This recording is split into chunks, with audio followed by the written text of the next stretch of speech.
Եվ այսպես իրանական զորքերը մտան Արցախ, բայց կա մի կարևոր նրբերանգ։ Հարգելի հեռուստադիտողներ, մենք բառացիորեն երեք ձեզ հետ միասին խոսում ենք կարևորության մասին, որ երկրի քաղաքական վերնախավի մենտալ մտավոր քարտեզը համապատասխանի գետնի վրա գոյություն ունեցող քաղաքական քարտեզին։ Եվ այսօր արդեն ունենք հնարավորություն շատ ավելի առարկայական ասել, թե ինչի մասին օրինակ կարող ենք հենց այս թեզը կիրառել, ինչի մասին խոսելիս այս թեզը կարող ենք կիրառել։ Հարգելի հեռուստադիտողներ, իհարկե շատ ցավալի է սա արձանագրել, բայց Հայաստանի Հանրապետությունը պատերազմում պարտված պետություն է։ 5 տարի է արդեն համարյա ինչ մենք պարտվել ենք 44 օրյա պատերազմում եւ այս 5 տարիների ընթացքում մենք կորցրել ենք հնարավորությունը զարգացնել Իրանի Իսլամական Հանրապետության եւ մեր բնական դաշնակցի հետ մեր ռազմավարական հարաբերությունները։ Ավելին, մենք նաեւ ինչի ականատեսն ենք դառնում, որ օրինակ Հայաստանը փոխանակ համագործակցություն ծավալի Իրանի Իսլամական Հանրապետության հետ արտատարածաշրջանային պետությունից օրինակ բաստիոն զրահապատ մեքենաներն է գնում, զրահապատ մեքենաներ, որոնք ավելի կիրառելի են երկրի ներսում որոշակի հարցեր կարգավորելու համար, ավելի կոնկրետ, երբ որ օրինակ լինեն ցույցեր, բողոքի ակցիաներ, այդ մեքենաները ավելի կիրառելի են հենց քաղաքային մարտերի շրջանակներում, քան մի իրավիճակում, երբ որ քո ագրեսիվ թշնամին քո ագրեսիվ հարևանը փորձի քո դեմ ռազմական գործողություններ իրականացնել եւ նաեւ մենք պետք է հասկանանք մի բան քաղաքականության մեջ, աշխարհաքաղաքականության մեջ վակուում գոյություն չունի։ Եթե դու ինչ-որ մի բան բաց ես թողում, այդ բացը միշտ լրացվում է եւ երբ որ դու Իրանի Իսլամական Հանրապետության ռազմավարական, ռազմաքաղաքական համագործակցությունը անտեսում ես, դա հանգեցնում է նրան, որ քո ոչ այնքան դրական քո հանդեպ տրամադրված հարևանը Իրանի Իսլամական Հանրապետության հետ զորավարժություններ է անցկացնում, այս դեպքում խոսքը գնում է Ադրբեջանի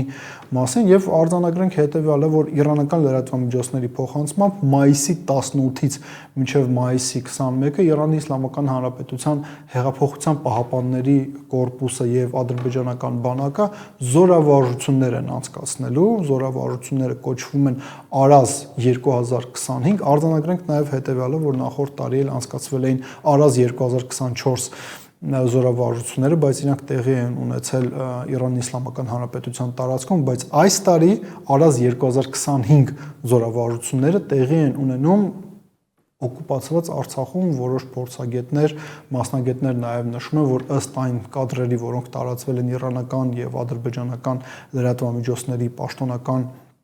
տեղեկատուների կողմից այդ զորավարժություններից որոշ հատվածը տեղի ունենում օկուպացված հայկական հադրութում։ Հերթական անգամ ասենք, տեսեք, աշխարհաքաղաքականության մեջ աշխարհաքաղաքական գործընթացների մեջ վակուում չի լինում։ Եվ երբ որ դու անտեսում ես տրամաբանական թվացող համագործակցությունը Իրանի Իսլամական Հանրապետության հետ, Ռուսաստանի Դաշնության հետ, ապա Ադրբեջանը դա իր համար ընկալում է որպես պատմական հնարավորությունների պատոհան համագործակցություն հաստատել այդ երկրների, այդ սուբյեկտների հետ։ Ու տեսեք, երբ որ մենք խոսում ենք Իրանի Իսլամական Հանրապետության մասին, երևի գաղտնիք բացահայտած չենք լինի, չէ՞, եթե ասենք, որ Իրանի Իսլամական Հանրապետությունը դա մի պետություն էր, որը 90-ական թվականներից սկսած Արցախի Հանրապետության հետ ուներ առևտուր։ Արցախյան որոշ ապրանքներ վաճառվում էին նաև Իրանի Իսլամական Հանրապետությունում։ Շատերը միգուցե մոռացել են, բայց երբ որ ամերիկյան կողմը սպանեց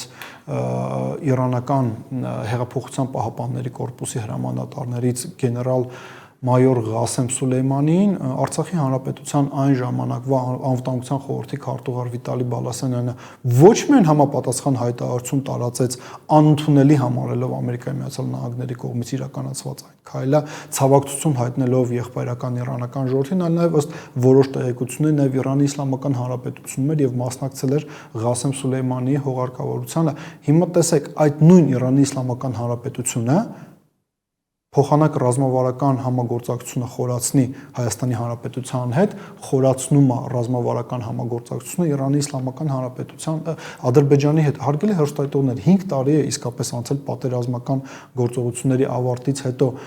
ռազմաարդյունաբերական համալիրի արդիականացման տեսանկյունից մենք խորացրել ենք մեր հարաբերությունները Իրանի Իսլամական Հանրապետության հետ։ Ինչի ենք հենց սրա վրա շատ լուրջ ուշադրություն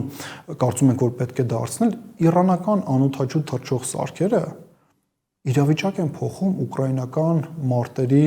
թաթերաբեմում եւ արդեն շատ երկար ժամանակի իրավիճակ են փոխում։ Ինչու մենք այդ ամեն ինչից չենք օգտվում։ Ավելին հարգելի հեռուստադիտողներ, տրամաբանությունը հուշում է, որ այս տարիների ընթացքում Հայաստանի Հանրապետությունը պետք է կարողանար ռազմավարական համագործակցությունը այնպես խորացնել Իրանի Իսլամական Հանրապետության հետ, որ մենք օրինակ Իրան, Հայաստան, Ռուսաստան զորավարժություններ անցկացնենք Հայաստանի Հանրապետության տարածքում մի քանի անգամ տարբեր մարզերում, տարբեր ֆորմատներով, տարբեր ներկայությամբ, բայց մենք դա չենք արել։ Ինչու չենք արել, այստեղ երևի հարցը պետք է հղել իշխանություններին, մի այսպիսի հետաքրքիր ձևակերպում կա, չէ՞, իրենք երբեք բաց չեն թողնի հնարավորությունը, բաց թողնել հնարավորությունը։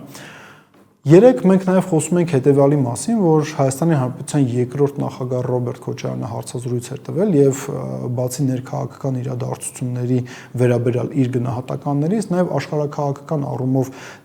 զարգացումների վերաբերվող գնահատականներ տրվեցին Ռոբերտ Քոչարյանի կողմից եւ արձանագրվեց հետևյալը, որ Հայաստանի Հանրապետությունը ունի կարիք արդիականացնելու իր զինված ուժերը վերականգնվելու պարտությունից հետո եւ շատ կարեւոր է Ռուսաստանի Դաշնության հետ ռազմավարական համագործակցությունը դուրս բերել այն մակարդակի, որը տարիներ շարունակ մենք ունեցել ենք, եւ եւս մի կարեւոր արձանագրում արվեց, որ հայ-ռուսական ռազմավարական այդ համագործակցությունը պետք է վերածել եռանկյունի, որում իր ուրույն դերն ու տեղը պետք է ունենա Իրանի Իսլամական Հանրապետությունը։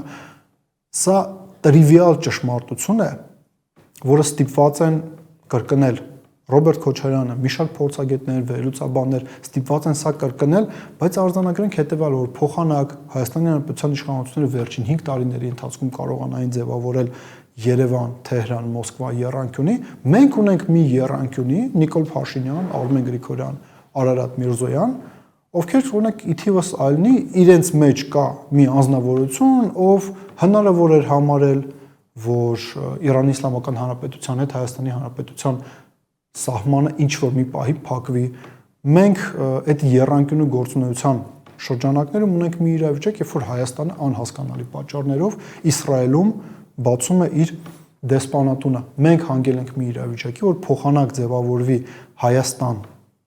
Ռուսաստան, Իրան եռանկյունին, մենք հայտնվել ենք Ադրբեջան, Թուրքիա այս տանդեմի արանքում որպես ռազմավար։ Միգուցե իշխանությունները իսկապես ուզում են խաղաղություն բերել, բայց այստեղ հարց է առաջանում, իրենք ունակ են դա անել, թե ոչ։ Մտածեք այդ մասին։